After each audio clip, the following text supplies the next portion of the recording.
O cérebro humano é um órgão incrível, mas disso você já sabe.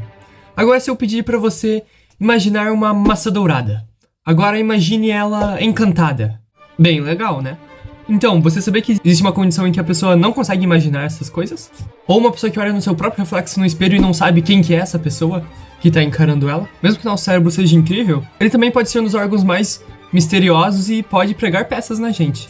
Então, olá, meu nome é Vitor Hugo e neste vídeo vou te explicar alguns transtornos mentais estranhos que você provavelmente nunca ouviu falar. O último é um dos mais estranhos. Então, para começar, a Síndrome de Capgras, que é uma condição rara em que a pessoa acredita que alguém próximo, como um amigo ou parente, foi substituído por um impostor. Em que, de forma mais simplificada, o que acontece é o seguinte: o indivíduo ele reconhece o rosto da pessoa, sabe quem ela é, mas tem uma sensação profunda, uma pulga atrás da orelha de que algo está errado. Como se aquela pessoa não fosse quem ela deveria ser, ou quem ela parece ser. Por isso, algum dos sintomas dessa condição é a desconfiança extrema de entes queridos, que são vistos como substitutos ou os chamados impostores. E lembrando que para essa condição não há uma cura definitiva, mas algumas terapias ou um procedimento com um psicólogo qualificado talvez possa ajudar. Inclusive, essa síndrome é frequentemente associada a doenças como esquizofrenia e a demência. E essas informações segundo a National Library of Medicine. O transtorno de acumulação, ou também chamado de hoarding disorder, é um distúrbio onde que a pessoa sente uma vontade e uma necessidade incontrolável de guardar objetos, mesmo que esses objetos pareçam inúteis ou que não tenham muito valor. Mas quais os problemas ou consequências dessa condição? É que essa condição ela faz com que pessoas com esse transtorno acumulam coisas dentro de suas casas a ponto de perder o controle sobre suas casas, que se tornam espaços basicamente inabitáveis de tanto sujeira ou de objetos acumulados. Lembrando que esses objetos podem ser objetos aleatórios e sem valor. Por isso, alguns dos possíveis sintomas dessa condição é a dificuldade de se desfazer de itens, o acúmulo de coisas em quantidades excessivas, mesmo quando não tem um valor significativo. E essas pessoas meio que criam uma dependência desses objetos. E na questão tratamento, talvez uma terapia cognitivo-comportamental, que pode ajudar a pessoa a entender o porquê de acumular essas coisas e de como possivelmente gerenciar esse comportamento. E também, segundo a Mayo Clinic, o transtorno de acumulação geralmente inicia na adolescência, mas se torna mais severo com o tempo, aumentando gradativamente os problemas. Ah, e uma coisinha que eu esqueci de falar. Caso você goste dessas coisas de saúde ou ache importante a saúde mental e física, ou simplesmente quer saber mais, eu deixei um material complementar no comentário fixado.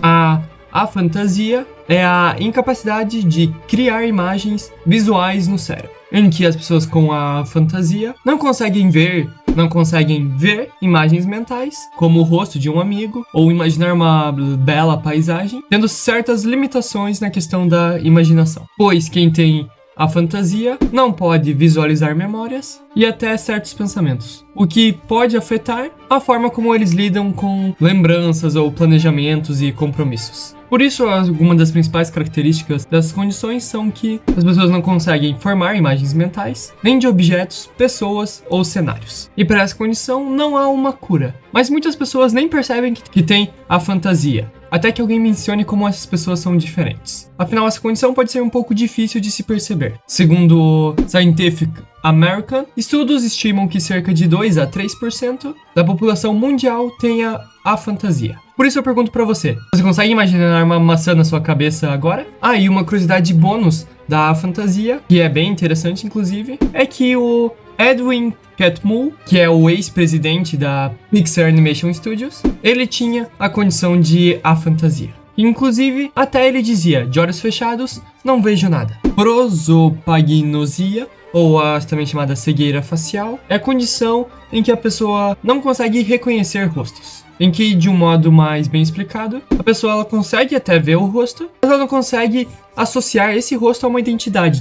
Tipo, associar esse rosto a uma pessoa que ela conhece, tipo o amigo ou o parente dela. Por isso a condição faz com que a capacidade de lembrar ou de identificar rostos familiares seja afetada, causando confusão e até possivelmente um isolamento social. Por isso, alguns dos possíveis sintomas são a dificuldade extrema de reconhecer rostos de amigos ou familiares, mas a pessoa pode até mesmo esquecer o seu próprio rosto. Por exemplo, ela pode olhar no espelho e pensar: que pessoa é essa que tá me encarando agora? E não há uma cura específica para essa condição, mas pode existir algumas técnicas de adaptação, como por exemplo usar vozes ou roupas para identificar as pessoas, ou algumas outras possíveis associações, e possivelmente podem ajudar nessa condição. E essas informações segundo a Harvard Health Publishing. E a curiosidade da vez é que cerca de 1 a cada 50 pessoas pode ter algum grau de cegueira facial, o que é bem mais comum do que parece. A síndrome de Alice no País das Maravilhas é um distúrbio neurológico que altera a percepção do tamanho de objetos, pessoas ou até do próprio corpo. Inclusive, a pessoa pode sentir que as coisas ao redor estão aumentando ou diminuindo de tamanho, ou até se mexendo de uma forma contorcida e distorcida, fazendo com que afete a percepção visual da pessoa, causando sensações distorcidas de tamanho e espaço, tendo como alguns dos possíveis sintomas as alterações visuais, onde objetos parecem que estão se esticando ou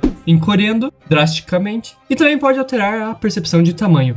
Tipo, uma pessoa diz que algo é grande e você vai, olha e pensa, não, pequeno. E na questão de tratamento, o tratamento ele pode envolver controlar possíveis causas subjacentes, como enxaquecas ou a epilepsia. E por curiosidade, como talvez você deva ter percebido, o nome dessa síndrome foi inspirado no livro Alice no País das Maravilhas, em que, em 1955, o psiquiatra britânico John Todd, que é fã das obras de Carroll, cunhou esse termo após observar que alguns pacientes relatavam a mesma sensação da Alice. Essas informações segundo o Journal of Neurology. A síndrome de Cotard, ou delírio de negação, é uma condição rara em que a pessoa ela acredita que já está morta, mesmo estando viva. Ou as pessoas também tendem a acreditar que partes do seu corpo estão desaparecendo ou apodrecendo, mesmo que na verdade estejam completamente saudáveis, podendo fazer com que a pessoa acredite e tenha convicção que ela não existe, mesmo estando claramente viva e se mexendo. Por isso, alguns dos possíveis sintomas são as crenças bizarras que o corpo está apodrecendo, ou que a pessoa simplesmente já está morta,